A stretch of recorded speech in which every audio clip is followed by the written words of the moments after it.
So কৌশিকদা আমাদের মাঝে আছেন এবং আমরা নতুন বাসার কনস্ট্রাকশন।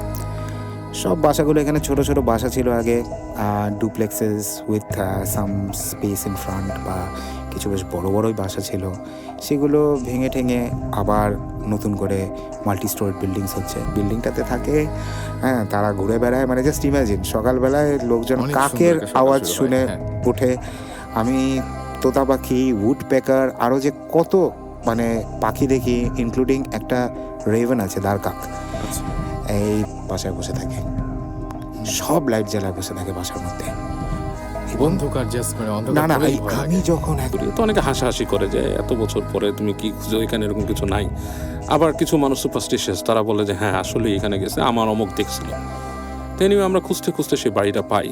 তো এটা তখন মনে করেন যে বেশ পুরানো হয়ে গেছে, এবং যে হ্যাঁ মানে একটা জায়গা আমরা দেখলাম, আমরা যখন হেঁটে ওখানে গেলাম, ওখান থেকে কেউ নাই। আবার যখন ওখানে দাঁড়িয়ে আছি মনে হচ্ছে এখানে দাঁড়িয়ে আছে, এই পাশে কেউ নাই। তো আমরা একটু মানে ভয় পেলাম মানে মনে হলো যে আসলে সামথিং। এবং আপনাকে সবসময় মানে একটা মনে একটা ফুল পাশে গাছ ছিল, একটা গাছের নিচে একজন না কয়েকজন মানুষ দাঁড়ায় আছে, এবং আমাদের পুরা মানে শরীর তখন কাটা দিয়ে উঠছে, এখনো কাটা দিয়ে উঠতেছে। কুকুর দুটোর রং কালো, ব্ল্যাক ডগস, এবং আমরা মানে বেশ ভয় পেয়ে যাই। কুকুর কেমন করে থাকে মানে এরকম জায়গাতে, সেটাও আমরা শুনবো। আরো ঘটনা আছে আমাদের কাছে, যে যেখানে থাকার কথাটা সেখানে কুকুর আছে। হ্যাঁ, তো মানে আমরা বেশ ভয় পেয়ে যাই, এবং আমি আর রয় তখন তাড়াতাড়ি দৌড়, এবং প্রচণ্ড মনে করেন যে ভয়ের অবস্থা। তো এক পর্যায়ে রয় বললো রান, তা আমরা দৌড় দিলাম। তো দৌড়ায় যখন যাচ্ছি তখন আমাদের মনে হচ্ছে পাশ দিয়ে আমাদের পাশ দিয়ে দৌড়া যাচ্ছে কেউ। এবং এই পর্যায়ে আমরা গাড়ির কাছে চলে আসি। গাড়িতে মানে আপনার চাবিও ঢুকতেছিল না, মানে খুব ভয়ে গাড়ি খুলে আমরা জাস্ট টার্ন ব্যাক করে চলে আসি। এবং এসে যখন নাকি আমরা নিয়ারেস্ট একটা 7-Eleven-এ থামার পর ওখানে জিজ্ঞেস করি, মানে ওখানে একটা লোক কাজ করছিল, আর নাম এখনো মনে আছে, লোকটার নাম টম। তো কথা বললাম, আমরা বলতেছে যে where you guys came from. আমি বললাম যে we went to that haunted place. Yeah, it is haunted place. এটা আসলে একটা ভৌতিক জায়গা। কেন গেছিল তোমরা? আমি বললাম তুমি কেন? এর আগে অনেকেই বললো, তারা বললো তেমন কিছু নাই এত বছর। বলে যে কাজ করে না বা যে আশেপাশে থাকে না সে জানে না। আমার এই দোকানটা কাছাকাছি, এবং ওই রাতের বেলা ওই এলাকায় কেউই যায় না। এমনকি ওখানে যারা ফার্মাররা কাজ করে তারা ওই সন্ধ্যা মেলানোর আগে ওখান থেকে চলে যায়। তোমাদেরকে কে এইসব ইনফরমেশন দিতে যায় না। তোমাদের এতটুকু বোঝা উচিত যে এই জায়গাটা এতদিন পড়ে আছে, তোমাদের মাথায় কি একবারও ঢুকলো না যে এটা স্টেট এখনও ক্লেম করে নেই, এটা এইভাবে পড়ে আছে, এটাকে এখনই করা হচ্ছে না, কারণ এটার মালিকানায় সমস্যা আছে। মানে এখন স্টেটের সাথে এটার ফাইট চলে, এটা দিচ্ছে না, স্টেটকে দিচ্ছে না। এবং দ্য থিং ইজ হোয়াট, এইটা কোনো আশ্চর্য কারণেই কীভাবে ফাইট হচ্ছে, কীভাবে আটকে আছে, এটা কেউ জানে না। মানে আনসলভড ভাবে ভালো থাকতেন। সেকেন্ড ঘটনা কিছু হয় নাই, কিন্তু হঠাৎ করে তার চোখ পড়ে যে, মানে হঠাৎ করে তার চোখের মধ্যে চলে আসে যে পুরো কবরস্থানটা রাসেল ভাই সাদা কাপড় দিয়ে ঢাকা। সে এক ফাঁকে সাহস করে সে নিচে নামে কবরস্থানের দিকে এগোতেই দেখে যে আর কোনো কিছু নাই। সে ফিরে আবার তার রুমের দিকে ব্যাক করতে আসে, এমন সময় একটা ডাক আসে, আশিক। ওই পুরো জায়গায় তার নাম যে আশিক কেউ জানতো না, তার পুরো নাম হচ্ছে তৈয়বুর রহমান। আশিক নামে তাকে কেউই জানতো না, তৈয়ব নামে অনেকে ডাকতো, কিন্তু সবাইও যে তার পরিচিত তা না, কয়েকদিন ধরেই আর আসছে। সে এক দৌড়ে রুমে চলে যায় এবং রুমের দরজা জানালা মানে সব বন্ধ করে সে শুয়ে থাকে গরমের ভেতরে। পরের দিন সকালবেলা তার ফ্রেন্ড আসে, তার ফ্রেন্ডকে সবকিছু তিনি বলেন যে এই 2 দিনে তিনি কি দেখেছেন, প্রথম দিন ঝড়ের থেকে পরের দিন পর্যন্ত। তো ফ্রেন্ড বলে বাপ, ব্যাপারটা তো অনেক ইন্টারেস্টেড, আমি খুব ইন্টারেস্টেড, আজকে রাতে দেখবো কি হয়। ওই দিন রাতের বেলা রাসেল ভাই তারা জানালা খুলে একদম ফজরের নামাজের আগ পর্যন্ত বসেছিল, কিন্তু কিচ্ছু দেখলো না, কিছু দেখতে পাইনি। অ্যাজ ইউজুয়াল 10 থেকে 12 দিন এভাবেই কেটে যায়, কিন্তু তার এই মনের অজান্তে কবরস্থানের দিকে চোখ এখনো যায় না। 12 দিন পর রাসেল ভাই, তার ফ্রেন্ড তার পাশে ঘুমোচ্ছিল। ওই দিন রাতের বেলা পড়ার ফাঁকে তার অবচেতন মন আবারও ঠিক কবরস্থানের দিকে চোখ পড়ে, এবং চোখ পড়তেই তিনি দেখেন, কিছুক্ষণ ওয়েট করবার পরে দেখলো যে কবরস্থানে সেই আগের মতো 4টা মানুষ 4 কোণায় দাঁড়িয়ে আছে। এবং ওই কবরস্থানের রাস্তা, যে রাস্তা ধরে তো কবরস্থান মানে কি ওই বাসায় আসে, সেই রাস্তা ধরে পাশে একটা ডোবাও আছে, সেই রাস্তা ধরে আস্তে আস্তে করে 10 থেকে 12 জন লোক একটা লাশের খাটিয়া নিয়ে কবরস্থানের দিকে এগোচ্ছে। এগোতে ওই কবরস্থানে ঢুকতে গেলে ছোট্ট একটা গেট পড়ে, ছোট্ট, খুবই ছোট্ট। ওইটা চাইলে আপনি পা দিয়ে লাফ দিয়ে মানে পা দিয়ে ক্রস করে যেতে পারেন, কিন্তু ওইটার ভিতর দিয়ে একদম অনায়াসে ঢুকে যাচ্ছে কবরস্থানের ভেতরে। এবং কবরস্থানের ভেতরে ঢোকার পর সে মানে তার মনের মধ্যে বলে, আমি এতটাই সাহস নিয়ে চেষ্টা করলাম যা আছে সব সামনে দেখবো আজকে। সে নিচে দৌড়ে যায় এবং এক কোণায় লুকিয়ে লুকিয়ে দেখতে থাকে ওখানে কি ঘটতে থাকে আসলে অ্যাকচুয়ালি আমি দেখবো আজকে। এবং সে পৌঁছানোর পর কিন্তু কোনো কিছু ভ্যানিশ হয়ে জানে রাসেল ভাই, সব চলছিল। সে দেখে যে লাশের খাটি আছে কিন্তু কোনো লাশ নাই। আশেপাশের লোকজন দাঁড়ানো, একজন একজন কবরও খুঁজছে, কবরে খবর খোঁড়ার শব্দও পাচ্ছে, মাটি উপর উঠতেছে। সে বলে যে মানে তার মনে মনে মানে ওখানে ভয়ও কাজ করতেছে, আসলে কি হচ্ছে এই আজব জিনিসটা দেখারও ইন্টারেস্ট শেষ করতে যাচ্ছিল না। হঠাৎ করে সে দেখে ওই বাড়ি থেকে তারই ফ্রেন্ড আস্তে আস্তে হেঁটে হেঁটে কবরস্থানের দিকে আসছে। ওই ফ্রেন্ডটা চারিপাশ মানে সারা শরীরে কাফনের কাপড় জড়ানো, এবং ফ্রেন্ড এমন হেঁটে আসছে এমন ভাবে হেঁটে আসছে মনে হচ্ছে একটা রোবট হেঁটে আসছে, এবং সে কারো কোনো কথা শুনছে না এরকম একটা। সে দাগ দেওয়ার কোনো কিছু চিন্তা করে না, কারণ ফ্রেন্ডটা ল্যাম্প পোস্টের আলোতে যতটুকু দেখা যায় ফ্রেন্ডটা আস্তে আস্তে এগোতে এগোতে সে কবরস্থানের ভিতরে ঢুকছে, এবং সে এত জোরে চিৎকার করছে যে বাঁচাও আমাকে বাঁচাও। এটা বলতে বলতে সে যে সেন্সলেস হয়ে যায়, এরপর তারা কিচ্ছু মনে নাই। আসলে পরের দিন সকালবেলা তার ঘুম ভাঙে এবং তাকে ওইখানে সবাই শোয়া অবস্থায় পায়। সকালবেলা তাকে রুমে নিয়ে যাওয়া হয়, নর্মাল করা হয়। তার ফ্রেন্ডরা তাকে মানে তার ফ্রেন্ড তাকে জিজ্ঞেস করে কি হয়েছে, তার ফ্রেন্ডকে সে সবকিছু বলে রাতের বেলার ঘটনা, যে আমি তোকে দেখছি। বলে ধুর বেটা বাদ দে, এগুলি তোর ভুল ধারণা, কোনো কিচ্ছু না, তুই এগুলি বিশ্বাস করিস না, এগুলি জাস্ট মনের ভুল বলে ভুলে যা। সেদিন রাসেল ভাই আপনার জুম্মা ছিল, তো সে ফ্রেন্ডের কথা শুনে তারপরেও তার মন মানতে থাকে না। একটা সময় গোসল টোসল করে জুম্মার নামাজ পড়তে বের হবে রাসেল ভাই। সে বলে যে আমি পিছনের সামনের রাস্তা দিয়ে যাবো না, কবরস্থানের সামনে দিয়ে যাবো না, আমি পিছন দিক দিয়ে যাবো। সেই পিছন দিক দিয়ে ঘুরে যে মেইন রাস্তা ক্রস করে মসজিদের দিকে যাবে। তো তার ফ্রেন্ডটা তার থেকে 2 থেকে 3 কদম এগিয়েছিল। তো সে তার ফ্রেন্ডকে ডাক দিতে যায়, এবং সময় একটা ট্রাক এসে তার ফ্রেন্ডকে এত জোরে ধাক্কা দেয়, প্রায় 200 থেকে 300 ফিট দূরে সামনে তার ফ্রেন্ডটাকে ছিটকে গিয়ে পড়ে। আশেপাশের লোকজন জমে যায়, এবং সে খুব অবাক হয়ে এক পলকে তাকায় থাকে, আমি কি দেখলাম, আমার সামনে আমার ফ্রেন্ডটা একদম ট্রাক বাড়ি মানে তার আপনার সামনে আপনার। এবং সেই কথাটা এরকম ছিল যে মানুষের জীবনে অনেক সময় এরকম হয় যে আপনি বলছিলেন যে কোনো জিনিস যদি মানুষ চায়, আপনার সাথে আমিও বলছিলাম যে কথাটা এরকম বলছিলাম যে কোনো মানুষ যদি কোনো জিনিস চায়, মন থেকে চায়, সেটা কখন কিভাবে হয়ে যাবে বা পেয়ে যাবে, বা কে সেই উপকার করবে, বা সে মানে কিভাবে তার জীবনে সেই জিনিসটা ফলে যাবে, এটা সে নিজে হয়তো বুঝতে পারে না। অনেক সময় দেখা যায় যে আমি হয়তো কোনো কিছু চাইলাম যে আমার এই সাহায্যটা দরকার, এমন একজন মানুষের সাহায্য করলেন যাকে আমি জীবনে কখনো কোনোদিন দেখিনি, এবং সাহায্য করার পর আর দেখবো না, এরকম জীবন। তখন আপনি আমাকে বলছিলেন যে হ্যাঁ, এরকম অদ্ভুত ঘটনা আপনার জীবনেও ঘটেছে অনেক সময়। তো আপনি এই ফাঁকেই বলছিলেন যে একবার আপনার যে টাকা পাওয়ার ঘটনা, যেটা একটু শুনি তো আমরা, কি হচ্ছিল? ঘটনা ছিল, জি, আমি আমাদের হাইকোর্ট মাজার যেখানে ঢাকা, সেই দরবারে আমি গেছি খাজা শরফুদ্দিন রহমতুল্লাহ আলাইহি। ওনার দরবারে যখন আমি দাঁড়িয়ে মোনাজাত করতেছিলাম, তো সেই ক্ষেত্রে আমি আবার হাতে আতর ছিল, আতরটা আমি দরবারে যখন পালিশ করতেছি, তো সেই মুহূর্তে একজন পাগল আসলো। পাগলটা এসে আমার হাতে আতরটা নেই দরবারের মধ্যে যে আমি আতরগুলো দিতেছিলাম, সেই আতরটা নিয়ে তার শরীরের মধ্যে মাখতেছে। তা আমি তাকে সাধছি যে তুমি এখান থেকে নাও কেন, তুমি আমার হাত থেকে এই আতরটা নাও। তা আমাকে একটু জোরে একটু ধমক দিলে, যা সর, তোর আতর আমি কেন নিব। আমি সরে গেছি।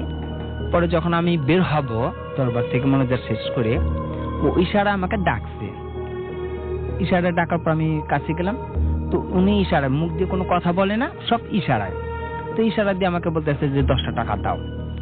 আমি বলছি দিলাম 10 টাকা বের করে। তো উনি বলতেছে না, আমার কাছে না, তুমি দরবারের মধ্যেই ফেলো। তা আমি বলছি না, এটা আমি ফেলবো না, তুমি নিতে পারো। তো নেয় নেই। আবার যখন বের হবো, সে আবার ইশারায় আমাকে ডেকে, আবার সেই ইশারাই আমাকে বলতেছে 10 টাকা বের করো। সে 10 টাকা যখন তাকে দেওয়া হয়, সে নেয় না, বলি দরবারে ফেলো। তা বলছি এটা আমি কখনোই পারবো না, আমি সেই দরবারে কখনো টাকা দিব না, তুমি যদি নাও আমি তোমাকে দিতে পারি। সে নেয় নেই, আমিও ফেলিনি। তো আমি চলে আসলাম। চলে আসার সময় আমার এলাকাতে যখন আসি, তো চায়ের দোকানে যখন বসলাম, চা খেলাম, তো আমি পকেটে হাত দিয়ে দেখি 2টা 500 টাকার নোট। আচ্ছা, আমার কাছে ছিল না। 500 টাকার 2টা নোট আমার কাছে ছিল না। তো আমি খুব ভয় পাইছি এটা, যে আমার পকেটের মধ্যে 2টা 500 টাকার নোট তো ছিল না, কারোর কাছে তো আমি টাকাও নেই, কি করে আসলো। আমার সাথে যে লোক ছিল সাথে আমরা খাওয়া দাওয়া করলাম, 60 টাকা খরচ করলাম। এরপর ছিল আমার কাছে 940 টাকা, ওই 1000 টাকা থেকে। তা আসরের নামাজ পড়ার পর আমি আবার মিলাদ পড়ি, মিলাদ পড়ার পর তাদেরকে নিয়ে 5-4 জন আমরা আবার বসি। এবারও যখন পকেটে হাত দিয়ে দেখি সেই 2টা 500 টাকার নোট। আচ্ছা, 940 টাকা নাই না, ওই আচ্ছা। আবার 2টা 500 টাকা নোট। মানে এই টাকা খরচ করছেন কিন্তু খরচ হচ্ছে না, আবার না, আগের মতো হয়ে আবার যাচ্ছে। আগের মতো চলে আসতেছে। হুম। তা আমার ভিতরে খুব অবাক লাগলো, এটা কি আশ্চর্য। আমি টাকা 2টা ফেলে দিছি। আচ্ছা, এই টাকা 500 টাকা 2টা নোট আমি ফেলে দিলাম, যে না, এটা আমার পক্ষে সম্ভব না যে আমি খরচ করবো আবার আসবে, খরচ করবো আবার আসবে, না, আমি ফেলে দিলাম। তো যখন ফেলে দিছি আমি 2-3 দিন আমাকে ওইখানে যাওয়া হয়নি হাইকোর্ট মাজারে। এরপর 2-3 দিন পর যখন হাইকোর্ট মাজারে ঢুকি, মেন ফলকে, মেন রাস্তায় যে দরজার গেটটা ছিল সেই জায়গার মধ্যে ওই পাগলটাই দাঁড়িয়ে বলতেছে, কি রে তুই আসিস না কেন, তোকে তো 2-4 দিন ধরে দেখি না। তো বলছি হ্যাঁ, একটু ব্যস্ততার কারণে আসতে পারিনি, এই যে আসলাম। তো বলছি ঠিক আছে, যা ভিতরে যা। তো বলছি ঠিক আছে, আমি চাই তোমাকে দেখা দেবো, কেন আমাকে পাবি না, আমি চলে গেলাম। তোর সাথে ওই পাগলটার সাথে দেখা হয়েছিল। তো এই সবচেয়ে বড় জিনিস হইতেছে মন থেকে আল্লাহর কাছ থেকে, যে আমরা মন থেকে যদি আল্লাহর কাছ থেকে চাওয়া হয়, তো যে কেউ মারফতে আল্লাহ কিছু না কিছু সহযোগিতা মানুষ করে দেন। অবশ্যই অবশ্যই সে যেই হোক, আল্লাহ একজনকে না একজনকে পাঠিয়ে দেন সাহায্যের জন্য, যে তার মারফতে সে পাবে। আল্লাহর কাছ থেকে মন থেকে চাওয়া হইলে দেওয়া হয়। ওকে। সো এর মধ্যে রিসেন্টলি কোনো ঘটনা কি আপনার সাথে? হ্যাঁ, ঘটনা হইতেছে, আমি যে শরীয়তপুর ছিলাম গত 2015-তে, 4.5 মাস তো শরীয়তপুর ছিলাম। তো আমাকে এবারও ডাকা হয়েছিল। এই ঘটনাটা খুব ইন্টারেস্টিং, খুবই ইন্টারেস্টিং। হ্যাঁ, যে আমাকে খুব করছে যে আসেন, সমস্যা কিরকম। আমি যখন ঘরটাতে ছিলাম, জিন ছাড়াতাম যে শরীয়তপুর গিয়ে, কারিগর বাড়ি শরীয়তপুর জেলার। তো যেই ঘরটা আমাকে থাকতে দেওয়া হয়েছিল সেই ঘরটা তালা মারা ছিল, বন্ধ ছিল, তারা কেউ ব্যবহার করতো না। বলছে যে তুমি যখনই আসবা আমাদের এইখানে এই ঘর রুমটাতে তুমি উঠবা। তো ওদের একটা সমস্যা দেখা দিয়েছিল, আমি ওদেরকে বলছিলাম যে 15 দিনের মধ্যে আবার দেখা করব, কিন্তু হয় নাই। 6-7 মাস পরে গেছি। তো ওরা দেখতো যে রাত্রে বেলায় ঘর কিন্তু অন্ধকার রাত্রে, কিন্তু ওরা দেখতো যে খুব আলো জ্বলতেছে, একটা মোমবাতির মতো আলো, এবং কথা বলতেছে, খেলাধুলা করতেছে, মানুষের মতোই সবকিছু আবার চলতেছে। তো ওরা বলতেছে যে ঘর তো তালা দেওয়া, ঘর তো বন্ধ, মাইনুদ্দিন চলে যাওয়ার পর তো আমরা এটা খুলি নাই, এর ভিতরে আলো কি করে জ্বলে এবং কি করে শব্দ হয়। তো আমাকে ফোন করার পর আমি বলছি দেখেন, এটা বন্ধ না রেখে আপনারা বসবাস করেন, যে কেউ লোক থাকেন, যেহেতু এখানে কিছু কাজ আমরা করেছিলাম, জিনের আসা যাওয়া, লোক থাকলে খুব ভালো হয়, আপনি এখানে একজন লোক থাকার ব্যবস্থা করে দেন। তো ওদের যখন একটা লোক থাকলো, ও আবার যখন ঘরে প্রবেশ করছে কিছু ছোট ছোট পাথর দেখতে পাইছে এবং মার্বেল, তারপরে কিছু খেলাধুলার মতোই কিছু পাওয়া যায়। তো ওইখানে রাত্রেবেলায় ও যখন মশার কয়েল জ্বালিয়ে ঘুমাইতেছিল, ও দেখছে যে 5 থেকে 7 জন ছোট ছোট ছেলে, প্রায় 5-7 জন ছোট ছোট ছেলে এসে, তাদের শরীরে কোনো কাপড় নেই, একেবারে বস্ত্রহীন, ওরা এসে মশার কয়েলটা নিভিয়ে দিল এবং তাকে যে সেই জায়গাটার মধ্যে ঘুমাতে দেবে না, বারবার বলতেছে তুমি এখান থেকে বের হয়ে যাও, আমরা খেলাধুলা করব। উনাকে যখন এই জিনিসটা দেখাইতেছে, উনি খুব ভয়ে সেদিন একটা চিৎকার করে পড়ে যায়। এরপর ওই ঘরটা যখন পরিষ্কার করা হয়, যে ছোট ছোট পাথর ছিল, মার্বেল ছিল, এই যে আসে খেলতো, ওইগুলো পরিষ্কার করাতে ওকে খুব খুব সমস্যা করেছে, যার নাম গিয়াসউদ্দিন ভাইয়াকে খুব ভাবে অশান্তি, মানে তাকে কষ্ট দিছে, তাকে সেই রুমটাতে থাকতেও দেওয়া হয় নাই, খুব বিরক্ত করতো। তো এবার আমাকে যখন ডাকানো হইলো, আমি যখন গেছি তাকে বসালাম ওই ঘরটাতেই, আমি যে বসেন, কোথায় কি আমি দেখি। যখন বসালাম তখন আমাকে বলতেছে, উপস্থিত করাছি, বলতেছে আমাদের খেয়াল না, আমি যাই জিনিসগুলো নিয়ে খেলতাম আমরা, এইগুলো কেন ফেলে দিল। আর ও এই ঘরটাতে কেন সে ঘুমাবে? এই ঘরটা তো ওর না, ও কেন এখানে ঘুমাতে আসবে? আর আমাদের খেলনা কেন ফেলে দিল? আমরা তো খেলতাম, ছোট ছোট জিনগুলো ছিল। পুরো ওকে বলছি যে এখন কি করা যায়, ফেলে দিচ্ছে আবার আনতে হবে? কারণ না, এটা আনতে হবে না, ওকে আমরা শাস্তি একটাই দিব। আমাদের ওই কারিগর বাড়ির কাছেই একটা কবরস্থান ছিল, বলছে যে ও সারা রাত ওই কবরস্থানের মধ্যে ওকে শুয়ে রাখতে হবে। যদি সারা রাত শুয়ে রাখো তাহলে আমরা ওকে মাফ করে দিতে পারি। পরবর্তী আমিও ছিলাম সাথে, পুরো সারা রাত এই শীতটার মধ্যে কি মাটির মধ্যে শুয়েছিল। আচ্ছা, এখন আলহামদুলিল্লাহ ভালো আছে, কিন্তু ওই রুমটাতে কাউকে প্রবেশ করতে না বলছে, যে রুমটাতে কেউ যেন প্রবেশ না করে, আমরা এখানে খেলবো, আমরা থাকবো। ওকে, সো এই হচ্ছে অবস্থা। আপনার কাছে আরো একটা ইন্টারেস্টিং ঘটনা আছে।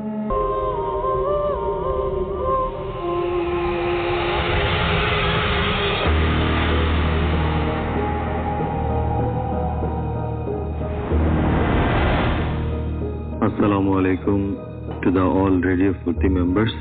আশা করি রাসেল ভাই ভালো আছেন। আমি অনেক দিন ধরে ভাবছি যে আপনাদের সাথে কিছু শেয়ার করব করে।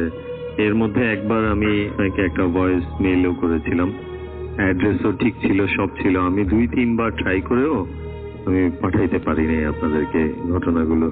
তো রিসেন্টলি একটা ঘটনা আমার সাথে আবার ঘটে গেল, তো আর পারলাম না শেয়ার না করে। অ্যাকচুয়ালি আমি শেয়ার করতে চাচ্ছিলাম অনেক কিছুই, কিন্তু হচ্ছিল না। বাই দ্য ওয়ে, যে ঘটনাটা ঘটছে আমি সেটা বলি। এটা হচ্ছে আমার একটা বাইক আছে, বাইকটা আমি করাই হচ্ছে মিরপুরে আপনার পত্রিকার মোড়ে, ওখানে একটা বাইকের গ্যারেজ আছে যেখানে আমি নিয়মিত আমার বাইকটাকে দেখাই। তো ঘটনাটা এক রাতে থার্সডে নাইট, লাস্ট উইকের থার্সডে নাইট, আমি বাইকটা ঠিক করতে করতে আমাদের অনেক দেরি হয়ে যায় বলতে রাত 1:20-22 মিনিট এমন আমি বাইক স্টার্ট করি, ওখান থেকে রওনা দিই। আমার কানে ছিল হেডফোন, আমি হেলমেট পরা, মাস্ক পরা, হাতে গ্লাভস পরা, বাইক চালাচ্ছি, গান বাজছে আমার হেডফোনে, একটা ডিজে সং বাজছিল। আমি এর মধ্যে মিরপুর ক্রস করে যখন কালশি রোডে ঢুকলাম, যে ওখানে একটা পেট্রোল পাম্প আছে, যে পেট্রোল পাম্পটা এখন আর সোজা যাওয়া যায় না, you must be have to take right. তো ওদিক দিয়ে রাইট নিয়ে যে রাস্তাটা নতুন, এই রাস্তা দিয়ে যাচ্ছি, সামনে গেলে একটা কালভার্ট আছে। তো কালভার্টটা আমি ক্রস করতেই আমার বাইকটা সাডেনলি একদম টোটালি অফ হয়ে গেল। অ্যাকচুয়ালি আমি ঘটনাটা বলছি, বাট আমার শরীরে পশম এখনো দাঁড়িয়ে যাচ্ছে, যে আই ওয়াজ রিয়েলি শকড। যদিও আমি প্যারানর্মাল অ্যাক্টিভিটিস এর মধ্যে আছি অলরেডি, অ্যান্ড আমি ফেস করি।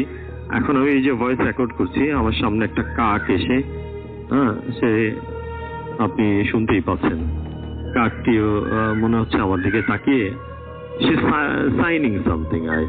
দেখেন, সে এখন ডাকটা চেঞ্জ করে দিয়েছে, যদি আপনি শুনতে পাচ্ছেন। বাই দ্য ওয়ে, আমি ঘটনায় চলে যাই আবার। আমার গাড়িটা সাডেনলি বাইকটা একদম টোটালি অফ হয়ে গেল। আমি বাইকটা স্পিড ছিল তখন 60-70 এমন ছিল, কানে গান বাজছে। তো হঠাৎ আমার বাইকটা টোটালি অফ হয়ে গেল, means engine of, lights off, everything. আমি বাইকটা ক্লাসটা ধরে বাইকটাকে স্লো করলাম, স্লো করে আস্তে করে আমি সামনে গিয়ে সাইড করলাম। ওখানে আবার কিছু বাসও দাঁড়িয়ে থাকে লেফট সাইডে। একদম তখন বাজে হচ্ছে প্রায় 1:43 এমন, আই থিঙ্ক, যদিও সঠিকভাবে সময়টা বলতে পারছি না, বাট 1:30টার পরে। তো কাকটা আমাকে বলতে দিচ্ছে না, যদি আপনি শুনতে পাচ্ছেন কিনা জানি না। আচ্ছা, লেটস কন্টিনিউ। তো বাইকটা আমি পার্ক করে, আমি কোনো গিয়ার টিয়ার চেঞ্জ করি নাই, জাস্ট ক্লাস ধরা আছি। এর মধ্যে আমি ক্লাসটা ছেড়ে বাইকটা যখন ফুললি স্টপ হয়ে গেল, স্টপ করার পর ব্রেক করার পরে আমি স্ট্যান্ড করার পরে আমি বলি আগে চাবিটা যেহেতু অনই ছিল, তো আমি চাবিটা আগে অফ করবো, right, and then I will turn it back again. তো এই থিং করে আমি চাবিটা অফ করতে গেছি। চাবিটা অফ করতে গিয়ে দেখি যে চাবিটা অলরেডি অফ। আশা করি আপনি বুঝতে পারছেন। আমার বাইকটা অলরেডি চাবিটা কেউ ঘুরিয়ে দিয়ে বন্ধ করে দিয়েছে। আমি তৎক্ষণিক একদম মানে খুব শক্ট হয়ে গিয়ে আমি পিছনের দিকে তাকাচ্ছি মিরর দিয়ে যে কিছু দেখা যাচ্ছে কিনা। যদিও আমার কিছু এক্সপিরিয়েন্স আছে এইসব ব্যাপারে, তো দেখলাম পেছনে কেউ নেই। অনেক দূরে বাসের সাথে একটা লোক দাঁড়ানো। তো আমি সামনে দেখলাম, তো দেখার পরে আমি সাথে সাথে আমার গানটা আমি বন্ধ করে দিলাম। সর্বপ্রথম যে কাজটা আমি করলাম, গানটা আমি বন্ধ করে দিয়ে হেলমেটটা খুলে মাস্ক খুলে আমি এবার গিয়ারটা চেক করলাম, যেহেতু আমি কোনো গিয়ার নিউট্রাল করিনি।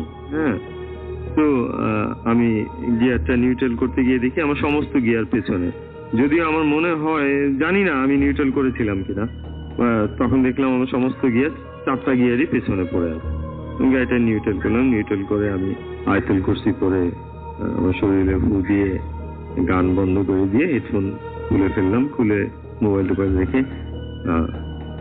চাবিটা দিলাম, দেওয়ার সাথে সাথে লাইট টাইট সব অন হয়ে গেল। কিক দিলাম, কিক দেওয়ার সাথে সাথে গাড়িটা স্টার্ট হয়ে গেল। স্টার্ট হয়ে আমি সারা রাস্তায় দোয়া পড়তে পড়তে বাসায় আসলাম। বাসায় এসে আমার মিসেসের সাথে আমি ব্যাপারটা শেয়ার করলাম যে এমন একটা ঘটনা। তো এই ছিল আমার রিসেন্টলি যে ঘটনাটা আমার লাইফে ঘটছে। অ্যান্ড আমার জীবনে এমন ঘটনা ঘটছে 2010 আমি দোহা কাতারে যাই একটা কোম্পানিতে। ওখান থেকেই আর কি আমি পজেসড হই কিনা জানি না। Bhoot FM, the night comes alive with Graminphone.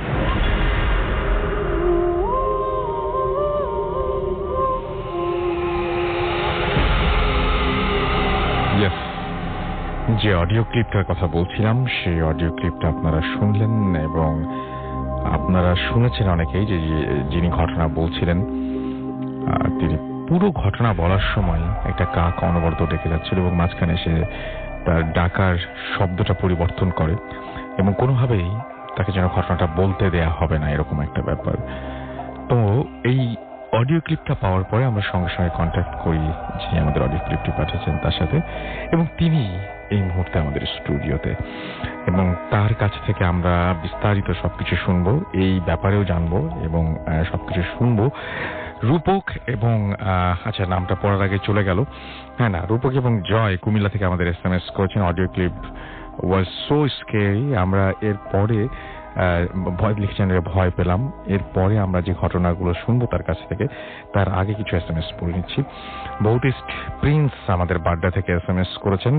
তুলি আমাদের SMS করেছেন এবং তিনি খুবই বিপদের মধ্যে আছি। আচ্ছা, এবং আমাদেরকে জ্যাকলিন নাটোর টিভি সেন্টার থেকে SMS করেছেন আমাদেরকে, দেখতে পাচ্ছি বর্ণ বরিশাল থেকে, এবং SMS করেছেন নবনিয়া আমাদেরকে, এবং SMS করেছেন দেখতে পাচ্ছি, আচ্ছা তিনি বলছেন যে আপনি কিন্তু আমার টুইট পড়েন না। ওকে, আমাদেরকে এছাড়াও দেখতে পাচ্ছি বিশ্বজিৎ বরিশাল থেকে SMS করেছেন আমাদেরকে মাহাদি হাসান, এছাড়াও মিজান আমাদের SMS করেছেন সিলেট থেকে, এছাড়াও আমায়া আমাদের SMS করেছেন হাজারিবাগ থেকে, এবং আজকের স্টোরিগুলো খুবই ইন্টারেস্টিং লাগছে সেটা তিনি লিখেছেন। আরো ইন্টারেস্টিং স্টোরি আপনাদের জন্য ওয়েট করছে কিন্তু আছে আমাদের এই মুহূর্তে। আমাদেরকে ফুয়াদ উত্তরা থেকে SMS করেছেন, এছাড়াও আমাদের SMS করেছেন দেখতে পাচ্ছি সম্রাট, আসিফ নেহাল আমাদের SMS করেছেন চাপাই নবাবগঞ্জ থেকে, আমাদেরকে SMS করেছেন অনিক বাহার আমাদের খিরগাঁও থেকে SMS করেছেন, রানা ময়মনসিং থেকে আমাদের SMS করেছেন, অন্তু আমাদের SMS করেছেন MK মুন্না, এছাড়াও হৃদয় আমাদের মিরপুর থেকে SMS করেছেন, মুন্না সিতাবগঞ্জ থেকে আমাদের SMS করেছেন। সো আমরা SMS পড়লাম এবং আমরা তারপরে আবারও ফেসবুকে দেখতে পাচ্ছি যে অনেকেই আমাদেরকে আলমগীর হোসেন জনি আমাদের লিখেছেন, যে অনেকেই লিখছেন যে ভয় পাচ্ছেন। স্বপ্ন ভাঙা গল্প আমাদের লিখছেন ভূত ফিল্ম ইজ দ্য বেস্ট আমাদেরকে, এবং আপনারাই সেই বেস্টটা বানিয়েছে আর কি। আমাদেরকে এছাড়াও মাহমুদুর রানা মুন্না লিখেছেন অসম পিক মানে আচ্ছা আমি যে ছবিটা আপলোড করেছি সেই ছবিটার কথা বলছেন। অশ্রু খন্দকার আমাদের SMS করেছেন, না কমেন্ট করেছেন এখানে ফেসবুকে দেখতে পাচ্ছি। এমডি রাজু ইসলাম আমাদের সাথে আছেন, সেটা তিনি জানিয়েছেন। আব্দুল্লাহ মামুন আমাদের সাথে আছেন, সেটা তিনি জানিয়েছেন ফেসবুকে। তো আমাদের SMS করতে হলে মোবাইলের মেসেজ অপশনে গিয়ে টাইপ করুন ফুর্তি, FORTI ফুর্তি, স্পেস দিয়ে লিখুন আপনার নাম, স্পেস দিয়ে আপনার মেসেজ পাঠিয়ে দিন 9840 নাম্বারে। আমাদের ইমেল করতে চাইলে আমাদের ইমেল অ্যাড্রেস হচ্ছে bhutfm@radiofurti.fm। এখানে আপনার নাম, ঠিকানা এবং ফোন নম্বর সহ আপনার জীবনে ঘটে যাওয়া সেরা ঘটনাগুলো লিখে পাঠিয়ে দিন আমাদের কাছে। ঘটনার শুরুতে অবশ্যই উল্লেখ করুন ঘটনাটি আপনি স্টুডিওতে এসে শেয়ার করতে চান, নাকি আপনি চান যে আপনার ঘটনা আমরা পড়ে শুনে। যারা দেশের বাইরে রয়েছেন তারা সরাসরি অডিও ক্লিপ শেয়ার করতে পারেন আমাদের সাথে। আর তাছাড়াও আমাদের ফেসবুক পেজে ভিজিট করতে চাইলে আপনাদের অ্যাড্রেসটা জেনে নিন, www.facebook.com/radio.furti and www.facebook.com/bhutfm.russell। আমরা ভূত এফএম এর জন্য আমরা চাচ্ছি যে co-RJs ফর ভূত এফএম, এবং আমাদের 10টা যে স্টেশন রয়েছে রেডিও ফুর্তির, ইন্টারেস্টেড অ্যাপ্লিকেন্টসদের আমরা রিকোয়েস্ট করছি আপনাদের CV, updated CV along with photograph, এবং আপনাকে অবশ্যই লিখতে হবে যে ছোট্ট করে সেইটার মধ্যে যে আপনি কেন co-RJ ভূত এফএম এর co-RJ হতে চান, এবং একটা সিঙ্গেল পেজে হতে হবে, এবং সেটা আমাদের সেন্ড করতে হবে ভূত এফএম এ, এবং অথবা আমাদের রেডিও ফুর্তির অফিসে। ভূত এফএম এর অ্যাড্রেস তো আপনারা জানেনই, আর রেডিও ফুর্তির অ্যাড্রেসটা আপনারা ইন্টারনেটেই পেয়ে যাবেন এটা, এবং সেখানে আপনারা পাঠিয়ে দিতে পারেন। এবং 16+ যে কেউ অ্যাপ্লাই করতে পারেন, এবং রেডিও ফুর্তি RJ হান্ট, এবং কোন জায়গায় আপনি এই মানে আপনাদের যে আপনার যে RJ হবে এবং কোন জায়গায় আপনারা এই RJটা করতে চান বা কোন স্টেশনে থাকলে আপনার জন্য সুবিধা হয় সেটা আমাদের জানিয়ে দিবেন অবশ্যই। আমরা চলে যাচ্ছি আমাদের ঘটনায়, এবং একটু আগে যে অডিও ক্লিপ শুনলাম তার কাছে আপনার নামটা প্লিজ একটু বলবেন, আরেকবার বলতে হবে আপনার নামটা। সরি, আমি যদিও এর আগের বার আমার পরিচয়টা বলিনি। জি, এতদিন আমার ঘটনাগুলো শুধু আমার ফ্যামিলি মেম্বার্স জানতো, তার মধ্যে স্পেশালি আমার মিসেস। তো আজকে দেশবাসী জানছে, জানি না কি হবে নেক্সট। আমি আসিফ, আশকোনা থেকে এসেছি, হাজি ক্যাম্প এয়ারপোর্টের অপোজিটে। ওকে, সো এই যে আপনি ঘটনা বলছিলেন এবং সেদিন বাধাগ্রস্ত হচ্ছিলেন বারবার, তো এইরকম মানে বিভিন্ন সময় আপনি কি এই ঘটনা যখন বলতে যান তখন কি এর আগেও এরকম ভাবে বাধা পেয়েছেন, মানে বলতে চাচ্ছেন, শেয়ার করতে চাচ্ছেন কিন্তু পারছেন না? হ্যাঁ, যেমন আপনি বলছেন যে আপনি ইমেলটাই পাঠাতে পারছেন। হ্যাঁ, সেটাই বলছিলাম যে আমি অনেক দিন আগে একটা ঘটনা শেয়ার করতে চাচ্ছিলাম। তো আমি ভাবলাম যেহেতু আমি ফ্রি সময় এখন দেশে আছি, তো কি করব, সো শেয়ার করি আমার থটস, আমার স্টোরিগুলো, যে হ্যাঁ তাহলে দিলাম সময়টা ফ্রি। তো যখন আমি এর আগের বার তখনও ভয়েস মেইলই ছিল, তা আমি সেন্ড করার পরে ফার্স্টে জিমেইল থেকে অনেকবার সেন্ড করেছে, যেহেতু ইউজুয়ালি আমি জিমেইলটাই ইউজ করি, জিমেইলটা একটু সেফ অ্যান্ড গুড, সো ইয়াহুটা ইউজ করি না। তো নেক্সট আমি অনেকবার ট্রাই করে যখন আর পারলাম না আপনাকে ঘটনাটা সেন্ড করতে, তো তারপরে আমি আর ট্রাই করিনি কোনো ঘটনা শেয়ার করার জন্য। তো লাস্ট টাইমে বাইকটা এমন হওয়ার কারণে তখন আমি বললাম যে না, I will share it anyhow, even I have to come here, I will come and submit the soft copy to you. এবং finally yes, my mail is sent. আমি এর আগেও থার্ড মেইলে আমি লিখেছি, সেন্ট মেইলটা আছে কিনা জানি না, যদি থাকে ওখানে লেখা আছে যে প্লিজ রাসেল ভাই, যদি আপনি আমার মেইলটা পেয়ে থাকেন please let me no, even আমি আপনাকে কল করেছি, এমটি রিপ্লাই, রাইট, বিকজ আমি বুঝতে পারি না যে আসলে পাচ্ছে কিনা। দেখা যাচ্ছে ইন্টারনেট এখানে দেখাচ্ছে না ফেইলিয়ার রিপোর্টটা, কিন্তু বাট অ্যাকচুয়ালি ফেইলিয়ার যাচ্ছে না। That's it. ওকে, সো আপনার সাথে যে আপনি কাতারের ঘটনা বলছিলেন, যে কাতারে আপনার সাথে তখন থেকে আপনি পজেসড আপনি মনে করেন, কি হয়েছিল কাতারে যদি আমাদের একটু বলতেন? আমি ঘটনাটা যদিও একটু লম্বা, আমি শর্ট করার চেষ্টা করব। আমি কাতারে, আমার ফ্যামিলি সবাই শুনছে, তো তখন আমি সেকেন্ড একটা কোম্পানিতে যাই, এখান থেকে ওই কোম্পানিতে আমি এক্সিকিউটিভ যাই, পোস্টে যাই। যাওয়ার পরে আমার একটা অ্যাকোমোডেশন থাকে ওয়ার্ক প্লেসের, একটা সাইট ওয়ার্ক প্লেস, যেখানে ধরেন কম্পাউন্ড মোর দেন 200 কম্পাউন্ডস থাকে। ওখানে যত এয়ার কন্ডিশনস, কুলিং সিস্টেমের কন্ট্রাক্টটা আমার কোম্পানির থাকে, সে আমি এখানে সাইট এক্সিকিউটিভ থাকি। তো আমাকে যে অ্যাকোমোডেশনটা দেওয়া হয় এটা হচ্ছে একটা ডুপ্লেক্স বাসা, উপরে 3 রুম, নিচে 3 রুম। তো 3 রুম সোজা গিয়ে মাথায় গিয়ে রাইট অ্যান্ড লেফট সাইডে 2টো রুম, আর ঢুকে গেট থেকে লেফট সাইডে যে রুমটা, ওই রুমে পরে হচ্ছে আমার বেড। তো অ্যাজ ইউজুয়ালি একটা কোম্পানিতে জয়েন করলে যে প্যাকেজটা দেওয়া হয়, আমার দেওয়া হলো, আমার বেডটা দেখিয়ে দেওয়া হলো যে এই বেডটা আমার। বেডটা ছিল, বেডটা বর্ণনাটা বলি রুমের, বিকজ আপনার ঘটনাটা আইডেন্টিফাইয়ের জন্য আপনার এইগুলোর প্রয়োজন আছে। দরজা থেকে ঢুকলে যখন ঠিক স্ট্রেট যাবেন তখন একটা খাট, ওখানে সিঙ্গেল খাট, ওখানে একজন ড্রাইভার থাকেন, একজন বয়স্ক লোক পাকিস্তানি। আর দরজা থেকে ঢুকলে রাইট সাইডে একজন ইন্ডিয়ান শিখ, যাদের মাথায় বড় বড় পাগড়ি টাইপ থাকে, নট পাগড়ি।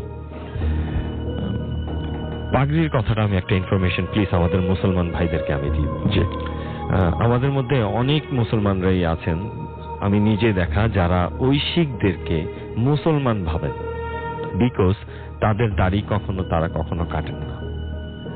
আমাদের যেমন হুজুররা 5 ওয়াক্ত নামাজ পরেজগার, ঠিক শিখরাও এরকম, যারা কখনো দাড়িতে কেচি লাগায় না, চুলে কেচি লাগায় না, তারা হচ্ছে ওদের মোল্লা। সো আমাদের অনেক মুসলমানরা এই থিংটা করে থাকেন যে এরা মুসলমান। সো প্লিজ আমি সবাইকে রিকোয়েস্ট করব, যারা জানেন না ওনাদেরকে কখনো আপনারা মুসলমান ভাবার করেন না, এই ভুলটা করেন না। তো বিছানা আমাকে দেখে দেওয়ার পরে আমি বিছানাটা ঠিকঠাক করছি, বেডশিট বিছানোর সময় ওই ভদ্রলোক, ড্রাইভার যে মুরব্বী, উনি আমাকে বলছেন যে এই বিছানাটা তোমাকে দেয়া হয়েছে, এই বেডটা? আমি বললাম জি। বলে অন্য কোনো বেডে দিল না? আমি তো জানি না, আমাকে এই বেডটাই সিলেক্ট করা হয়েছে আমার জন্য। বলে ঠিক আছে, কেন যেন এই বেডের লোকগুলো থাকে না, ফার্স্ট সাইন, যেটা আমি বুঝতেই পারিনি। লেটার অন আমি এটা নোটিস করলাম যে এই কথাটার মানে হচ্ছে আজকে যেটা। তো শুরু করলাম থাকতে থাকতে কিছুদিন পরে আমি শুনি যে মানে বিল্ডিং এর ডুপ্লেক্স বাড়ি, তো রাতে আমি সবার লাস্টে আমি ঘুমাই, সবার শেষে আমি ঘুমাই। সো আমি শুনি কখনো কিচেনে কেউ পানি করছে, রান্না করছে, তখন আমি ভাবতাম কি দেখি কে এত রাতে রান্না করে, ঘুম করে মর্নিং এ সবার অফিস আছে, গিয়ে দেখতাম কেউ নেই, কিচ্ছু নেই। তো আবার আমি শুয়ে পড়তাম। শুয়ে পড়ার পরে এরকম কিছুদিন যাওয়ার পরে একদিন আমি এর মধ্যে একটা ড্রিম আমি করেছিলাম, যে স্বপ্নটা আমি জানতাম না এটাই সেই স্বপ্ন। ছোট একটা ঘটনা ঘটার পরে যে ওখানে প্ল্যান্টে কিছু আমাদের ওয়ার্কার্সরা কাজ করতেন, তো ওনারা ইয়ার ব্যান্ড বলে আর কি, ইয়ার ব্যান্ড যেটা কানে দিয়ে প্ল্যান্টেশনের ভিতরে গিয়ে ওয়ার্কার্সরা কাজ করে। তো ওখানে গিয়ে ওরা কি করছে, সামওয়ান মেবি একটা প্যাকেট দরজার শিকের সাথে এমনি ঝুলিয়ে রেখেছে। তো আমি নতুন হিসাবে ওই 2 পিস কানের যে এটা দেখে আমার খুব ইন্টারেস্টেড, যে জিনিসটা কখনো দেখিনি, কি ব্যাপারটা দেখলাম যে পেছনে লেখা যে এটা কানে করে। তো প্যাকেটটা হাতে নিয়ে আমি যেন কেন আনমনা হয়ে আমার মনে হচ্ছে যে এই জিনিসটা তো ঘটা জিনিস, হাউ কাম ইটস রিপ্লেইং এগেন। এই বাড়ি আমি আসছি, এখানে এই এয়ারম্যান গুলো আমি দেখছি, আবার আমি কাউকে জিজ্ঞেস করতেছি, মানে এটা ভাবতে ভাবতে এই যে মানে কাউকে জিজ্ঞেস করতেছি, ওই একটা লোক ঠিকই আসলে আসতেছে, সে আসবে, গেটটা খুলবেই, তখন আমি তাকে জিজ্ঞেস করব, এটা হবে পরে। বাট এটা কিন্তু আমি ওই যে তখন ভাবতেছি, তখন আপনি ভেবে নিচ্ছেন হ্যাঁ যে এরকম তো হওয়ার কথা ছিল, এরকম তো আমি দেখছি, এখন কেউ আসবে, একজন আসবে, বলতে বলতেই একজন রিয়েলি আসছে। এবং এর আগে আপনি এরকম গেস করতে পারতেন না কোনো সময়, হঠাৎ করে গেস করা শুরু না, করলেন? ওই আমি প্যাকেটটা হাতে নিয়ে যখন আমি দেখতেছি, যে আমি বলি এটা তো ঘটে যাওয়া একটা ঘটনা, যে এরকম একটা বাড়িতে আমি আসবো, হ্যাঁ এরকম দরজার সাথে এটা আছে, আমি আবার হাতে নিয়ে, বিকজ নতুন একটা জিনিস দেখলে সবাই ইন্টারেস্টেড থাকে যে জিনিসটা কি একটু দেখি আসলে। তো ঠিক তখন দেখে আমি ওইটাকে ভাবছি যে না, এটা তো হওয়ার কথা না, এটা তো অলরেডি আমি কোনো একদিন দেখছি। তো তারপরে আমি কি করলাম, যে দেখি ওই লোকটা আসলো, আসার পর আমি জিজ্ঞেস করলাম এটা কেন ইউজ করে, এটা কানে দেয় না? বলে হ্যাঁ। বলে কিসের? বলে এটা প্ল্যান্ট ইউজ করে। ওই যে জানলাম, ঘরে আসলাম, এসে ওই জিনিসটা আমার মাথা ব্যথা করছে।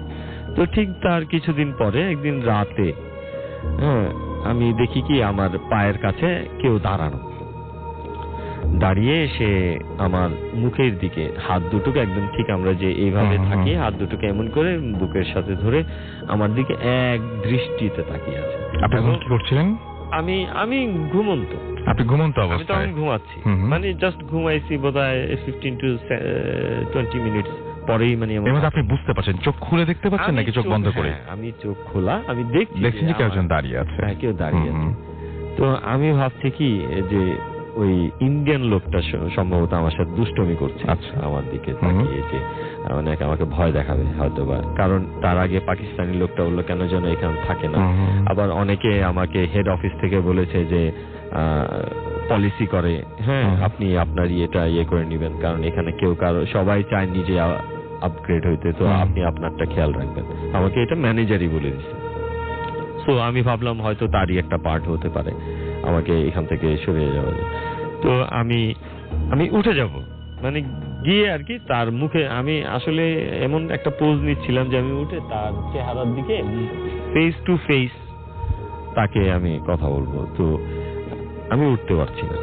তো উঠতে না পারলেই যখনই আমি কোনো একটা বিপদে পড়ি, বা যদি মনে হয় এখানে আশেপাশে, যেমন আপনার বিল্ডিং এ ওঠার সময় 8th floor is too high walking distance, so উঠছিলাম আর আমি ভয় পাচ্ছিলাম, তখনই আমার একটাই অস্ত্র, আয়াতুল কুরসি। আয়াতুল কুরসির যে অনেক বড় শক্তি, আসলে এটা আমি খুব পেয়েছি, বিকজ বোবার সাথে ফাইট করতে হলে আয়াতুল কুরসি হচ্ছে সবচেয়ে বড় বই। যাই হোক, সেদিন কি হলো তারপরে? তো সেদিন আমি তখন আয়াতুল কুরসি পড়া যখন শেষ হয়ে গেল, শেষ হয়ে যাওয়ার পরে দেখে আমি ছুটে গেলাম, আমার হাত পা নড়ে উঠছে।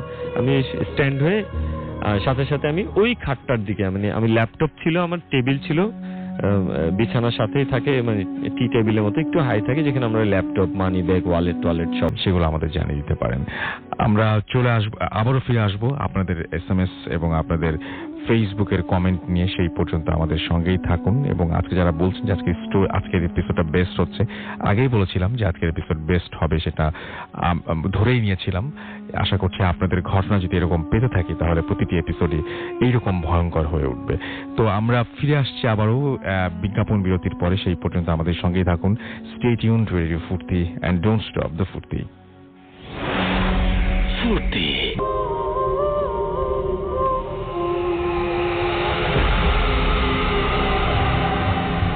Welcome back. আবারও ফিরে এলাম আপনাদের কাছে, এবং আমরা দেখতে পাচ্ছি যে আপনারা অলরেডি ফেসবুকে অনেকেই আমাদেরকে নক করছেন এবং জানাচ্ছেন আপনাদের বিভিন্ন অনুভূতির কথা, এবং আপনারা জানাচ্ছেন যে ভূত এফএমের আজকের এপিসোডটিকে নিয়ে অনেক কথাও বলছেন আপনারা, এবং আশা করছি যে বাকি যে ঘটনাগুলো, সেই ঘটনাগুলো আপনাদেরকে সমান আনন্দ দিবে এবং আপনারা অনেক বেশি পছন্দ করবেন ঘটনাগুলো। সো আমরা যেটা করতে পারি, এখন সরাসরি ঘটনায় চলে যেতে পারি। আমাদের সঙ্গে নতুন আরো একজন অতিথি এসে উপস্থিত হয়েছেন, এবং আপনার নামটা প্লিজ একটু বলবেন সবার কাছে। আসসালামু আলাইকুম লিসেনার্স, আমি শরীফুল নুরি নীরব ফ্রম ইসলামপুর, ঢাকা। তো আমি সরাসরি আমার ঘটনায় চলে যাচ্ছি। ওকে। তো স্টোরিটা অ্যাকচুয়ালি আমার বাসা রিলেটেড, অ্যান্ড আমাদের বাসাটার ফার্স্ট আমার ডিসক্রিপশনটা দিতে হবে যে আমাদের বাসাটা আর কি 4টা বেড আর একটা ড্রয়িং। তো যে 4টা বেড আছে তার মধ্যে একটা আর কি এক বাসার একেবারেই কর্নার সাইডে। তো ওই কর্নার সাইডে যে বেডটা, সেই বেড অ্যাকচুয়ালি আমাদের যেহেতু প্রয়োজনের চেয়ে বেশি রুম আছে, তো ওই বেডটা আর কি কেউ প্রয়োজন ছাড়া ইউজ করে না। তো 2013-এর ঘটনা। তো তখন আর কি আমি কোরআন শরীফ এভরি রমজান মান্থে আমার খতম দেওয়া হয় প্রতি বছরই। তো সেই বছর এরকম 26 or 27th রোজায় আমি আর কি কোরআন শরীফ পড়তেছিলাম। তো কোরআন শরীফ পড়তে পড়তে আমার রিডিং রুমটা আর কি লাইটে প্রবলেম করতেছে দেখে আমি আর কি ওই রুমটায় গেছি কোরআন শরীফটা নিয়ে, যে কোরআন শরীফ আমি পড়বো। তো পড়তেছি, ইউজুয়ালি পড়তেছি। তো কোরআন শরীফ পড়তে পড়তে একটা মোমেন্ট আমার মনে হলো যে আমার পিছে যে থাই গ্লাসটা আছে, মানে বারান্দার সাথে জয়েন্ট একটা বা একটা উইন্ডো আছে, সেই উইন্ডোটার যে থাই গ্লাসটা সেটা আর কি নক হচ্ছে। মানে আছে না যেরকম নক, যে 2 seconds or 3 seconds পর পর একটা নির্দিষ্ট কম্পোজিশনের নক হচ্ছে। তো নকটা আর কি অ্যাট ফার্স্ট আমি ইগনোর করে যাই যে okay it's nothing, it might be a collapse of my ears. But after some moments নকটা থেকে আঁচড়ে মানে পরিণত হয়, যে মানে আছে না যে থাই গ্লাসে যদি কেউ নক দিয়ে আঁচড় দেয় খুব জোরে জোরে, যে মানে সেরকম আঁচড়ের আওয়াজ আসতেছে, এন্ড সেটাও মানে কন্টিনিউয়াসলি হচ্ছে একটা নির্দিষ্ট টাইম পর পর। তো একটা টাইম সেটা আমাকে খুবই ফেড আপ করে দেয় যে হোয়াটস গোয়িং অন। দেন আমি আর কি বারান্দাটা গেটটা যায় খুলি আর কি মানে দেখার জন্যই যা যে কি হচ্ছে আর কি, যে কেউ মজা করতেছে কিনা অর সামথিং লাইক দ্যাট। তো যখন আমি বারান্দার গেটটা খুললাম দেখলাম যে একটা ফ্ল্যাশ, গ্রিন লাইটের একটা ফ্ল্যাশ ইন আ সেকেন্ড আমার চোখের সামনে থেকে পাস হয়ে গেল। তো অ্যাট ফার্স্ট আমি মনে করছিলাম যে it might be a collapse of my eyes or something like that. So আমি এটা ইগনোর করি অ্যান্ড কাউকে বলি না। তো তার কিছুদিন পরের ঘটনা, মানে আমার আপু একদিন বেসিনে আর কি হাত ধুচ্ছে, তো ওই রুমটার কি ওই বেসিনে ওখান থেকে দেখা যায়। তো সে কেন জানি মানে একটা তার মনে হয়েছে যে ওই বারান্দায় কেউ হাঁটাহাঁটি করতেছে, তো সে ওই রুমটায় তাকাইছে, ওই বারান্দাটা আর কি ওই রুমটা থেকে দেখা যায়। তো বারান্দায় তাকাইছে, তাকানোর পর সে দেখতেছে যে সেও আর কি সেম জিনিসটা দেখছে যে একটা গ্রিন ফ্ল্যাশ, সেটা কি পরে বলছে, সেও আর কি তখন শেয়ার করে না। তো এরকম বিভিন্ন টাইমে আমার আব্বু, আমার আম্মু বা আমার family members, other family members or even আমাদের কাজের বুয়ারা পর্যন্ত সেই রুমটা আর কি বিভিন্ন সময় বিভিন্ন ইনসিডেন্ট ফলো করছে। শুধু এই রুমটা নেই, ইনফ্যাক্ট বারান্দাটাও বিভিন্ন আর কি প্যারানরমাল মুভমেন্টস আর কি ফিল করা যেত। তো যেটা মেইন যখন ঘটনাটা শুরু হয় তখন সেটা হলো আমার আম্মুর সাথে। তো 2014-এর লাস্টের দিকে, না সরি 2015 অ্যাকচুয়ালি লাস্টের দিকে আর লাস্টের কিছুটা আগে, মাঝামাঝি যে আগস্ট সেপ্টেম্বর, তো তখন আর কি একটা টিপিক্যাল রাতে আব্বু তার রুমে ঘুমায় আছে। তো হঠাৎ আম্মুর আর কি ঘুমটা ভেঙে যায়, রাত তখন ডিপ রাত মোটামুটি। তো তখন আর কি ঘুমটা ভেঙে যাওয়ার পর আমার আম্মু কেন জানি মানে বারান্দার দিক তাকায়, তো তারটাও আর কি ওই গ্লাস থ্রু বারান্দাটা দেখা যায়। তো সে বারান্দার দিক তাকানোর পর তেমন কিছু লক্ষ্য করে না, বাট তার কানে নকের আওয়াজ, মানে নক করতেছে কেউ বারান্দায়, এরকম আওয়াজ আসতে থাকে। একটা মোমেন্টে যে সেম যেমন আমারটা হয়েছিল যে নকের পর আঁচড়, তো সেরকম আঁচড়ের আওয়াজ আসতে থাকে, যে কেউ একজন নেলস দিয়ে খুব জোরে জোরে আঁচড় কাটতেছে থাই গ্লাসটা। তো সে মানে কিছুটা বিরক্ত হয়ে যায়, বিরক্ত হয়ে সে এড়ায় যেতে চায় ব্যাপারটা। কিছুক্ষণ পর পর মানে এরকম হচ্ছে তো একটা টাইম সে ফিরা তাকায় যে আসলে বারান্দাটায় কি। তো যখন সে আর কি থাই গ্লাসটা খোলা আর কি বারান্দাটায় ফিরে তাকায়, সে দেখে যে একটা গ্রিন লাইট ফ্ল্যাশ, যেটা আর কি আমি দেখছি, আমার আপু দেখছেন, আদার্স অনেকেই দেখছে, আমার ফ্যামিলি মেম্বার্স। সে সেরকম একটা লাইট ফ্ল্যাশ যেতে দেখে। তো সেও সেম মনে করে যে এটা হয়তো তার কলাপস অফ আইস, দেন সে এড়ায় যায়। তো সে ঘুমানোর ট্রাই করে, তো ঘুম আসতেছে না। তো ঘুম আসতেছে না একটা টাইম সে আর কি আবার ওই জানালাটার দিক, তার বারবার কেন জানি মনে হচ্ছে যে মানে something is there. So সে আবার ওই বারান্দাটার দিক তাকায়, দেখে যে একটা কালো কিছু একটা, মানে খুবই পিচ্ছিল টাইপ, যে আছে না যে অয়েলি, যে কালো যে সুর বলা হয়, যে খুব অয়েলি থাকে, সেই টাইপ কিছু একটা, মানে লাইটের মতো থাই গ্লাসটা ভেদ করে ভিতরে ঢুকা যায় বেডের নিচে চলে যায়। আম্মু বুঝে বেডটা শোয়া, সে বেডের নিচে ঢুকা যায়। তো বেডের নিচে ঢুকে যাওয়ার পর সে খুব ভয় পায়, মানে তারপর সে এটাকেও ইগনোর করার ট্রাই করে। ইনফ্যাক্ট আর কি she was much braver in this incident. তো সে এটাকেও ইগনোর করার ট্রাই করে। সো ইগনোর সে হয়তো করেই ফেলতো যদি এটা না হতো যে সে যখন তার চোখ অফ করে মানে ঘুমানো ট্রাই করতেছে, সে ফিল করে যে তার পেটে কিছু একটা মানে পেইন ফিল হচ্ছে তার।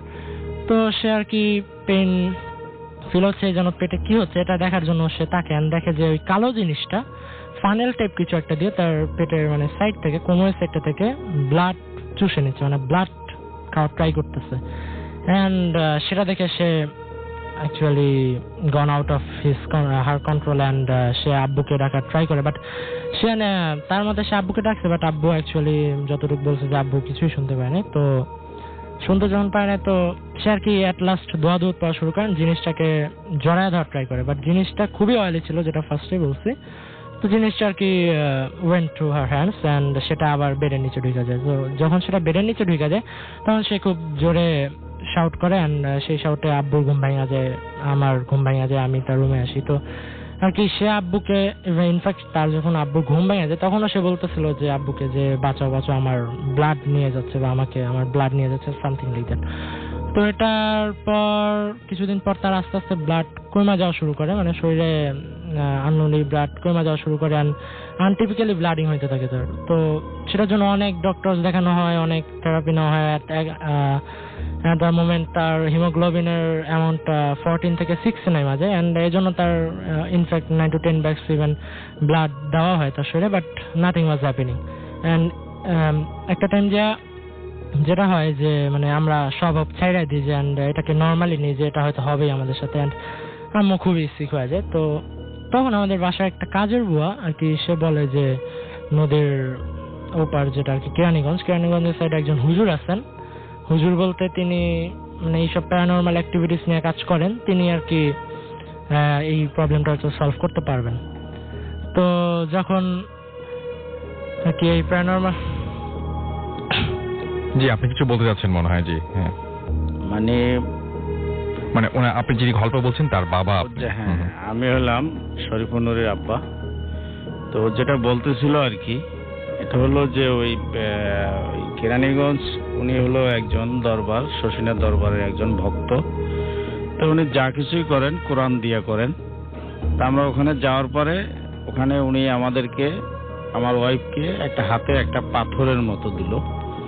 দেওয়ার পরে ওইটা দিয়ে পরীক্ষা করে বললো যে আসলে তো আপনার অনেক ক্ষতি আছে, বা আপনার উপরে ব্ল্যাক ম্যাজিক যাকে বলে আর কি, এরকম একটা কিছু আছে। তাই উনি অনেক ইটি দিল, তদবির দিল যাকে বলে, কোরআন থেকে কিছু তাবিজ, কিছু শারীরিক সমস্যাগুলো এটাই ঘটাচ্ছে।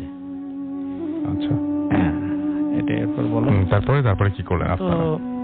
যখন এটা আর কি বললো, তো তখন আর কি আমরা এটার সলভেন্সটা ছিলাম যে what can I do now, যেহেতু একটা ক্ষতি হয়ে গেছে। সেটাও মেনশন করলো যে it's black magic, it's result of black magic. And যে 7টা জিন আছে সেগুলো চালান দেওয়া হয়েছে, জিন চালান যেটাকে বলে, চালান দেওয়া হয়েছে।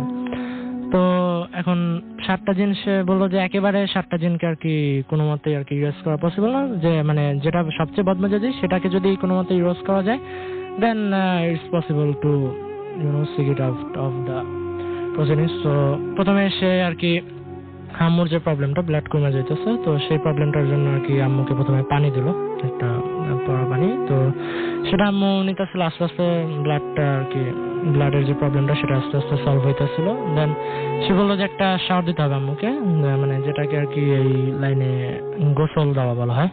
তো সেই গোসলটা দেওয়া হবে কখন, একটা মাগরিবের পরে, একটা টাইমে, মানে একটা ডে মাগরিবের পরে। তো সে তখন গোসলটা দিল, গোসলটা দেওয়ার পর আল্লাহর রহমতে মোটামুটি সেই প্রবলেমটা সলভ হয়ে গেল, আমার ব্লাডের প্রবলেমটা। এখনো স্টিল আর কি আমাদের বাসাটা আন্ডার প্রসিডিং আছে, and to get out of black magic, এটা এখনো কিছু প্রসিডিং আমরা ফলো করতেছি। সো আই থিঙ্ক আল্লাহর রহমতে আস্তে আস্তে সব ব্ল্যাক ম্যাজিকের প্রভাবে আমাদের বাসা থেকে হয়তো সিক আউট করা যাবে। বাট স্টিল আমাদের বাসায় বিভিন্ন প্যারানর্মাল মুভমেন্টস ফিল হয়। সো এই ছিল ঘটনা। অনেক ধন্যবাদ আপনাকে আপনাদের ঘটনার জন্য, এবং আশা করছি যে আপনাদের এই ঘটনাটা ভালো লেগেছে।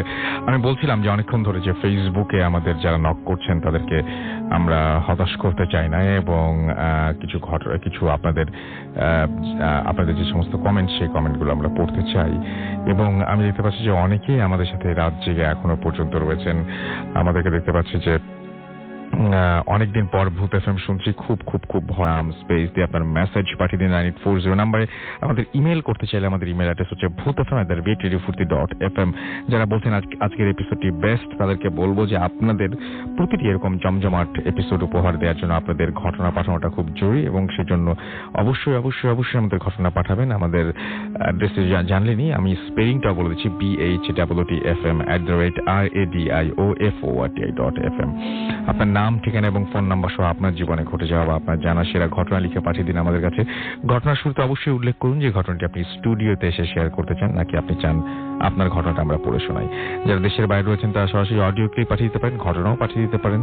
আর আমাদের ফেসবুক পেজ ভিজিট করতে চাইলে চলে যান www.facebook.com/radiofurti and www.facebook.com/bhutfm.russell। একটা ছোট্ট বিরতি নিয়ে আবারও ফিরে আসবো এখনই। সেই পর্যন্ত আশা করছি আমাদের সঙ্গেই থাকবেন। Stay tuned to Radio Furti and don't stop the Furti.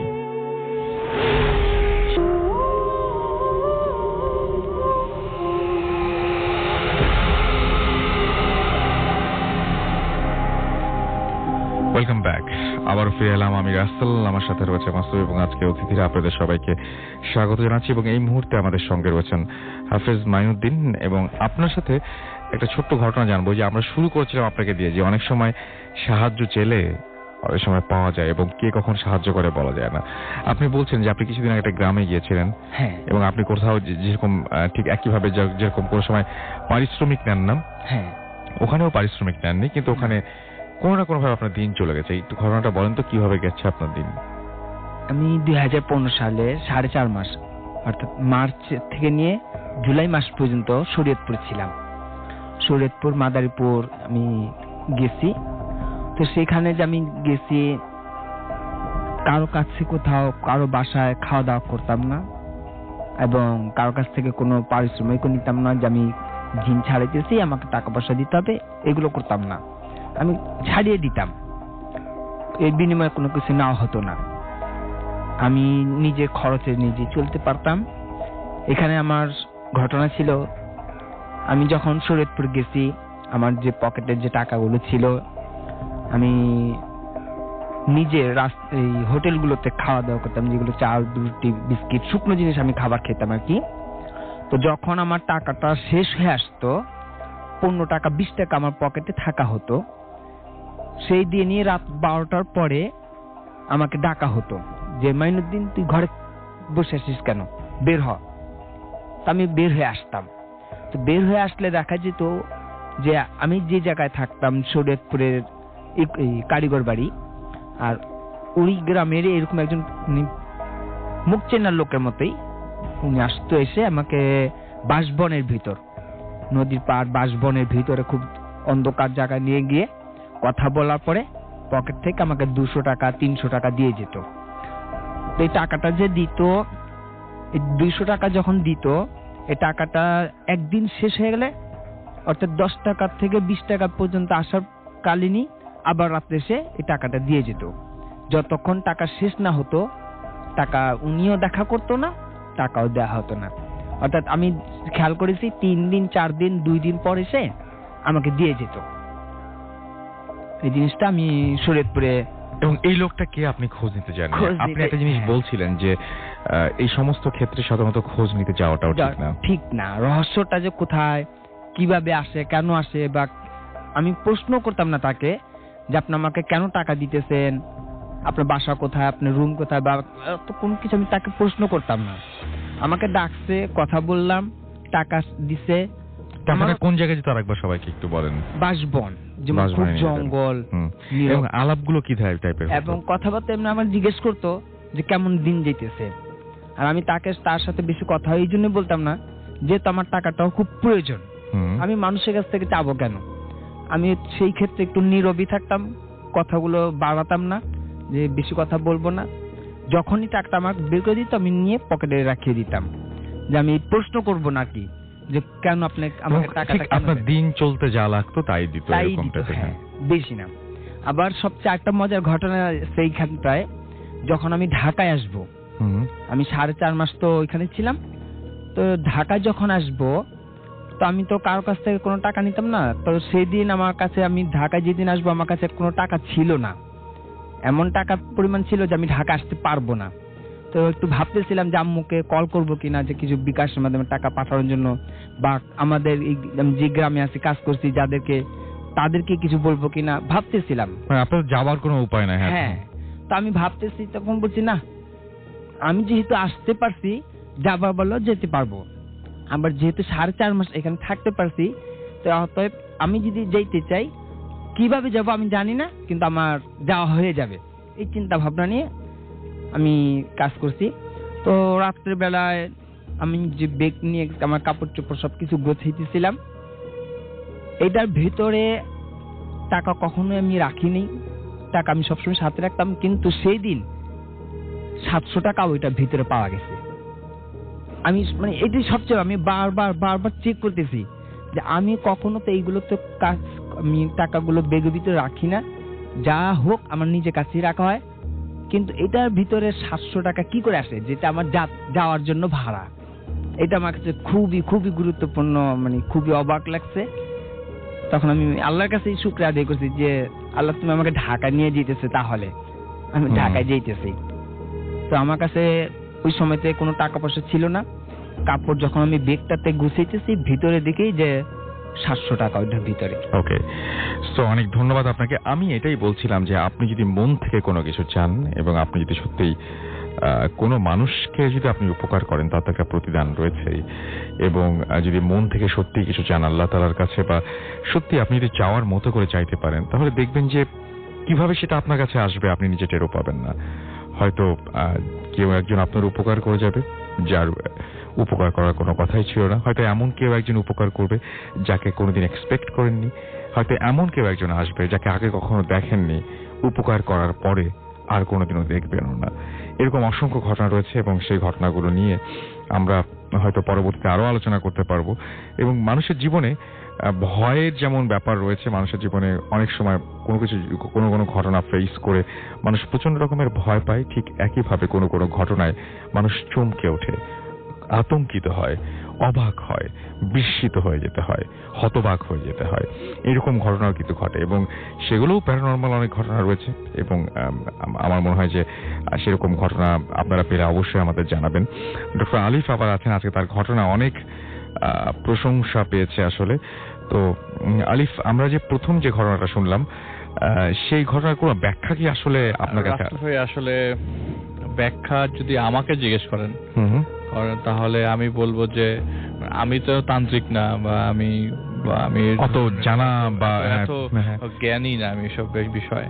তো যতটুকু আমি যেটা বলতে চাই আর কি, যে প্রথম ঘটনায় দেখা গেছে গিট খুলে যাচ্ছে, কাফনের কাপড় পরানো হচ্ছে, ইসলামিক ওয়েতে ফলো করছে, তাহলে কি ওইটা কোনো অন্য রিলিজিয়নের লাশ ছিল? মানে এটা আমার ধারণা, আমি জানি না, আমি শিওর না। হতে পারে এরকম কিছু একটা হতে পারতো, যে হয়তো বা আমরা হয়তো ইসলামিক ওয়েতে যেটাকে জানাজা দেওয়ার জন্য যে প্রসিডিউরটা ফলো করছি, হয়তো বা অন্য রিলিজিয়নের লাশ। এমনিতেও মানে জিনিসটা বেশ ভয়ঙ্কর। এবং সেকেন্ড যে ঘটনাটা, সেই ঘটনাটা খুব অদ্ভুত। সেকেন্ডটা তো রাসেল ভাই মানুষ যে একটা জিনিস যে দেখতে পারে, মানুষ যে দেখলো যে কবরের কোণে দাঁড়িয়ে আছে, এটা আমি তো মেনে নিলাম, কিন্তু তারপর যেটা বলে সাদা কাপড়ে পুরো জায়গাটা ঢাকা, হ্যাঁ, এটা মানুষের কল্পনা করতেও কেমন লাগে। মানে আমি এটা দেখার পরে যখন নিচে চলে যায় এবং ওনার সামনে জিনিসটা ভ্যানিশ হয়ে যায়, মানে যাওয়ার পরে আর কিছুই দেখেন না। এক্স্যাক্টলি। এবং ব্যাক করার সময় আবার তাকে ডাকছে, সেটাই। এইটা শোনার পর আপনিই যায় কিভাবে থাকবেন?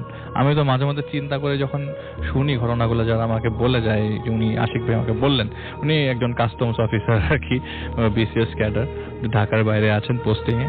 তো তার কথা হচ্ছে যে আমাকে ডাক দিল, এত মায়াবী সুরে ডাক দিল, আমি মানে ওই মায়াবী সুরে হয়তো আপনার তাকাতে ইচ্ছা করবে, কিন্তু আমি তাকাই নাই, আমি কিন্তু দৌড় দিই। সেটাই না, মানে আমরা মনে হয় বেশিরভাগ মানুষই দৌড় দিব। এরকম অজায়গায় যদি কেউ আসলে এরকম ভাবে ডেকে ফেলে, যত মায়াবী হবে তত বেশি ভয়টা বাড়বে। সেটাই আমি রাসেল ভাই আসলে মানে যত স্টোরি বলেছি এই পর্যন্ত, অনেক স্টোরি হয়তো বা একটু মর্মান্তিক, কিন্তু একদিনই আপনার ফ্রেন্ডকে লাশের কাফন কাপড় পরা অবস্থায় দেখলেন হেঁটে যাচ্ছে, পরের দিনই তো আপনার ফ্রেন্ড আপনার সামনে থেকে চলে গেল, এই জিনিসটা সবচেয়ে মানে হৃদয় বিদারক আর কি। তো thank you very much. Stories গুলো অনেক বেশি প্রশংসিত হয়েছে এবং আশা করছি ভবিষ্যতে আবার এরকম পেয়ে যাব। সেলিম নারায়ণগঞ্জ থেকে আমাদের SMS করছেন, তার কাছে ঘটনা রয়েছে, কিভাবে পাঠাবেন এটা আমাকে যদিও প্রতিদিনই কেউ না কেউ এই প্রশ্নটি করেন, অনেকে ইমেল দিয়েও karen। তো আমাদের ইমেল অ্যাড্রেস হচ্ছে bhutfm@refugee.fm, which is bhutfm@radioFORT.fm। Swarna Dhaka থেকে আমাদের SMS করেছেন এবং আমাদেরকে SMS করেছেন, দেখতে পাচ্ছি যে আচ্ছা, তিনি বলছেন যে কিসের অস্তিত্ব নেই, যার কোনো অস্তিত্ব নেই সে মানুষকে ভয় দেখায়, তার নাম হচ্ছে, আচ্ছা না, উনি অন্য প্রসঙ্গে গেছেন এবং তিনি শয়তান নিয়ে কথা বলছেন। শয়তান ঠিক এই জিনিসটা না, কিন্তু রিয়াদ আমাদের SMS করছেন নেত্রকোনা থেকে এবং SMS করছেন আমাদেরকে ওয়াদুদ ময়মনসিং থেকে, আমাদের SMS করছেন শুভ রাজশাহী থেকে এবং আজকে স্টোরিগুলো অনেক বেশি ভয়ঙ্কর ছিল সেটা তিনি জানিয়েছেন। উজ্জ্বল জামাল খান চিটাগং থেকে আমাদের SMS করছেন।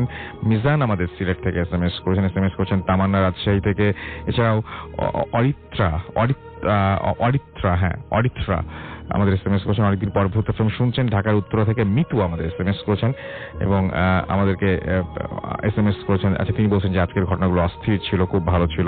অনেক আমাদের SMS করছেন, বাসাবো থেকে মাসুম আমাদের সাথে রয়েছেন দেখতে পাচ্ছি।